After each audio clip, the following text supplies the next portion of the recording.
What's up, marketers? Today's video is going to be all about the best audience that you can target today on Facebook ads. And while there are a number of caveats to that statement, I still believe this to be a case even in a post-iOS 14 world. Now, I actually got inspired to create this video because of one of your recent comments on an old video that I did that was all about the best audiences that you could target on Facebook ads. And I created this video about a year ago, which means that it is wildly outdated. Despite broad targeting being something that I've definitely talked about on this channel, I don't think I've ever gone into the super nitty-gritty about why I think every single ad account should have at least one ad set targeting a broad audience, if not multiple ad sets. Now, the first thing that I want to address is what is broad targeting. Simply put, broad targeting or a broad ad set is a top of funnel or prospecting ad set that has little to no targeting. So essentially, it doesn't have any lookalike targeting or interest targeting, and it's essentially targeting all of Facebook. Yes, sometimes there are rough guidelines on age, gender, or even location. And yes, I would still include your normal audience exclusions here for prospecting, like past purchasers or even certain website retargeting audiences. But for the most part, this is the Jesus take the wheel of audience targeting,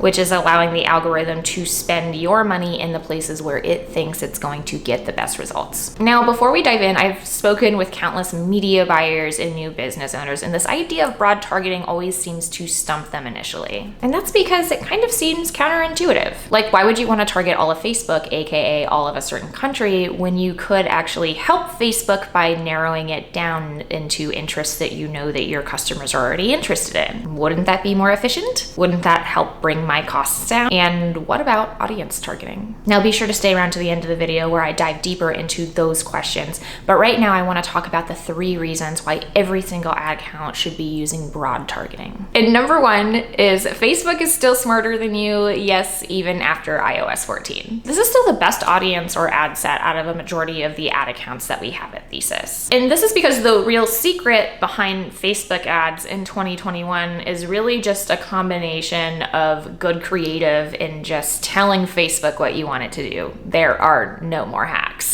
This is why I always use a conversion campaign optimizing for purchases. And that's because I'm in the business of driving sales and revenue, not brand awareness, not traffic, and not even add to carts. So when I see an ad account that prioritizes audience testing over creative testing, what I'm seeing is an ad account that is no longer following the best practices of Facebook ads in 2021. And that's because that's not how Facebook works anymore. To dive a little deeper into what we're actually seeing on the ground level at Thesis, I actually pulled some data that's going over the last 30 days of some of our clients' accounts and looking at the number of purchases that are coming out of broad audiences versus interests or lookalikes in our core scaling campaigns. And what's interesting is in every single instance, the broad ad set was the one that had the most number of purchases coming out of them. And in several cases, it also represented the majority of all purchases that were coming out of the core scaling campaigns. As you can see from this table, purchases from broad ad sets account for over 1/3 of all core scaling campaigns. And in several cases, that ad set actually accounts for more than 50 or even 60%. Now, to be clear, this table is only showing core scaling campaigns, which only includes best performing creative. And I'm gonna go into why exactly that is in number 2.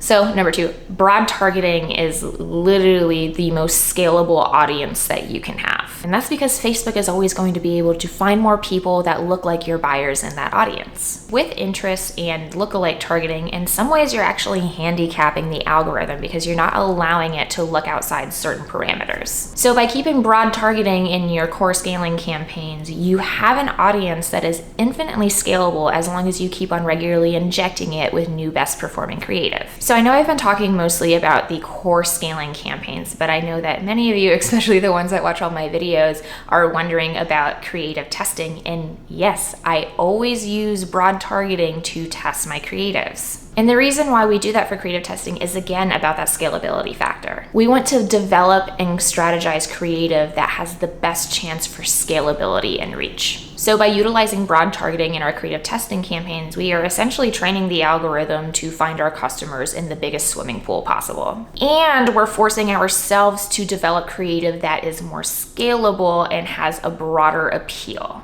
Now we do this because we know that if we have a truly scalable asset, then we can drop it into our core campaigns, and that's when we start audience testing.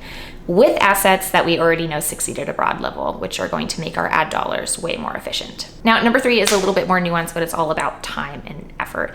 And inside the agency, we're really seeing that our time is best spent strategizing and testing new creatives, not testing new audiences. Now, one of the small caveats I will say is that I am seeing short-term efficiencies by leaning a little bit more into lookalike and interest targeting in the later half of 2021. But across the board, these tend to die out way more quickly than our broad ad sets that contain our best performing creative. And again, each of those lookalike and interest targeting ad sets always have our best performing creative. And overall, I'll say that it's really been that small mind shift change from focusing more on the creatives as opposed to focusing more on the audience testing that has really been a bigger unlock for my clients in a post iOS 14 world. Now, before we wrap up, I want to quickly address some of the questions that I get from other media buyers and new business owners about broad targeting. And the first one is, should I give up audience testing altogether? Now, I feel like I've already answered this in this video, but I want to make it really clear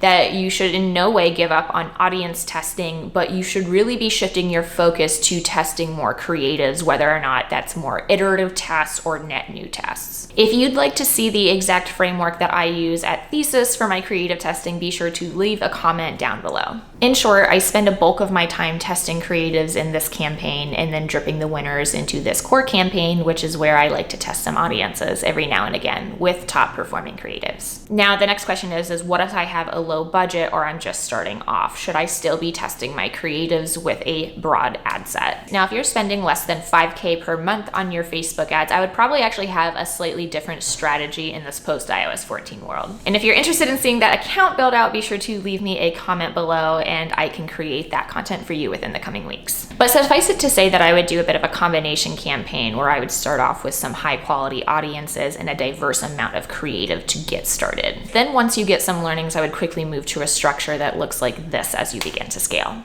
And the last question I want to address is, does a broad audience always work better? And to be truthful, not always, but it is always the most consistent, which is why I always use a broad ad set to test my creatives and why I always include it in my core scaling campaigns. And that is it. If you guys have any more questions about broad ad sets, broad targeting, please be sure to leave me a comment below. And this one was fun. I'll see you guys next week. Later. Bye.